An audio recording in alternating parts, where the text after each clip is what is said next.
भस्मासुर और भगवान शिव की कथा।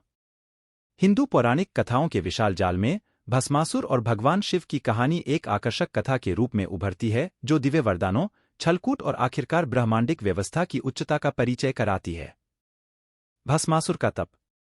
कहानी भस्मासुर से शुरू होती है, एक भयानक राक्षस जिसे उसकी अद्वितीय शक्ति और महत्वाकांक्षा के लिए जाना जाता है। उन्होंने भगवान शिव को प्रसन्न करने के लिए तीव्र तपस्या की। उसकी तपस्या इतनी गहरी और ईमानदार थी कि यह देवता की ध्यान में आ गई। भस्मासुर की भक्ति को देखकर प्रभावित होकर भगवान शिव देवता के सामने प्रकट होते हैं और उससे वर मांगने के लिए कहते हैं।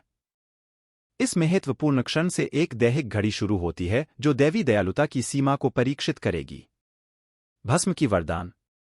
भगवान शिव का उदार वरदान मांगने पर भस्मासुर स्वयं को चुनौतीपूर्ण शक्ति प्रदान करने के लिए उनसे मांग करता है। उसने एक अद्वितीय शक्ति का आवागम किया, जिसके बाद वह किसी के सिर पर हाथ रखकर उसे भस्म में बदल सकता था।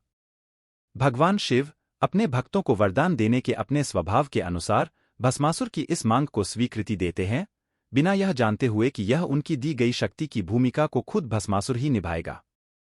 अभिमान का उदय। अपनी नई प्राप्त शक्ति के साथ भस्मासुर का कृतज्ञता जल्दी से अभिमान में बदलता है। इस राक्षस अपने नए सामर्थ्य के द्वारा किसी भी वस्तु को भस्म में बदलने की क्षमता से अंधकारित हो जाता है और उल्लेखनीय इच्छाशक्ति से प्रेरित होकर उसका लक्ष्य अब सबसे बड़े लक्ष्य की ओर बढ़ता है, भगवान शिव खुद। वह अपनी शक्तिदान करने के लिए भगवान शिव को लेने का निश्चय करता है, उसकी विनाशकारी उत्साही इच्छाओं के साथ। इस घटना की उल्टी गिनती यह दिखाती है कि हिंदू मिथोलॉजी में अज्ञान और अनवश्यक इच्छाशक्ति के परिणाम स्वरूप होने वाले कठिनाइयों की ओर एक संकेत करती है। भस्मासुर अपने अभिमान के कारण अंधा हो गया है, जिसके परिणामस्वरूप उसने अपनी शक्तियों का उपयोग ब्रह्मांड के नियमों के खिलाफ करने के लिए किया है। देवताओं की चिंता। भस्मासुर की दुष्ट इच्छाओं की खबर अन्य क्षेत्रों तक पहुंचती है, जो देवताओं में चिंता का कारण बनती है। वे दैत्य के विनाश के संकट को समझते हैं और दिव्य हस्तक्षेप की आवश्यकता का आभास करते हैं। अपने बेचैनी में देवताओं ने भगवान विष्णु से सहायता मांगी। इस कथा के कुछ संस्करणों में विष्णु एक मोहिनी के रूप में परिणाम होते हैं, एक आकर्षक और अवास्तविकारी स्त्री रूप में। भस्मासुर मोहिनी की सुंदरता से मोहित भूल जाता है कि उसका मूल इरादा शिव देवता पर अपनी भस्मकारी शक्ति का उपयोग करने का है, और इसके बजाय उसने उससे विवाह करने का इच्छापूर्ति की। धोखाधड़ी और विनाश। इस अवसर को पकड़ते हुए मोहिनी ने भस्मासुर से सहमति दी, लेकिन इसमें एक शर्त शामिल की जो उसके पतन की ओर बढ़ने वाली थी।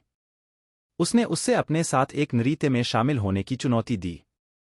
जैसे ही मोहिनी का मोहक नृत्य सच्चाई से होने लगता है, उसने धीरे धीरे उसके मुख्य रचना में एक महत्वपूर्ण घटक डाला, अपने हाथ को अपने सिर पर रखना। भस्मासुर पूरी तरह से मोहिनी के सुंदर नृत्य से वशीभूत, उसके गुलाबी चेहरे की कला में उसकी क्रियाओं को अनुकरण करता है, बिना यह समझे कि इसका परिणाम क्या होगा।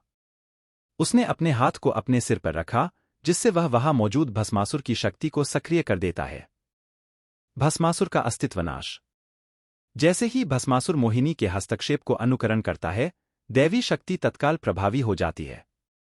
वही वरदान जिसे उसने भगवान शिव के खिलाफ इस्तेमाल करने का इरादा किया था, अब उसके खिलाफ हो जाता है।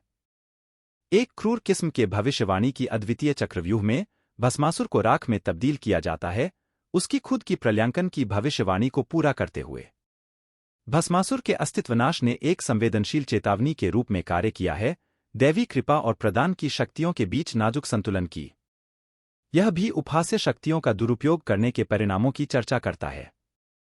इसके साथ ही इसने ब्रह्मांडिक व्यवस्था को बनाए रखने में दैवी हस्तक्षेप और देवताओं के रणनीति के रोल को भी प्रमोट किया है। निष्कर्ष। भस्मासुर और भगवान शिव की कथा का संक्षेप रूप निष्कर्ष निम्नलिखित बिंदुओं को सारगर्भित करता है। भस्मासुर की यात्रा एक भक्त जो दैवी कृपा की विनती करने वाले से नष्टि के पैथ्य का प्रतीक बनता है और अनवश्यक शक्ति और अहंकार की संभावनाओं की चेतावनी के रूप में कार्य करता है। भगवान शिव की दयालुता उसके भक्त के द्वारा उत्पन्न संकट के बावजूद हिंदू पौराणिक कथाओं में देवता और उनके अनुयायियों के बीच उसमें नुआंसयुक्त गतिविधियों को हाईलाइट करती है। भगवान विष्णु की मोहिनी रूप में हस्तक्षेप की बूंद नृत्य चुनौतियों का सामर्थ्यपूर्ण और रचनात्मक रूप से निरूपिति को प्रदर्शित करती है, जिसमें दैवी सत्व और ज्ञान का सहज इस्तेमाल किया जाता है। यह कौशल और बुद्धिमत्ता से युक्त देवताओं के बीच रचे गए जटिल निर्देशों के माध्यम से ब्रह्मांड के नियमों का संरक्षण करने में परिलक्षित करती है। अंत में, भस्मासुर और भगवान शिव की कथा सिर्फ अच्छे और बुरे के बीच की एक सामान्य प्रतिरोध से परे जाती है। इसके अंदर दैवी वरदानों की जटिलताओं, उनके दुरुपयोग के परिणामों और ब्रह्मांडिक शक्तियों के शाश्वत नृत्य की गहराइयों में जाता है।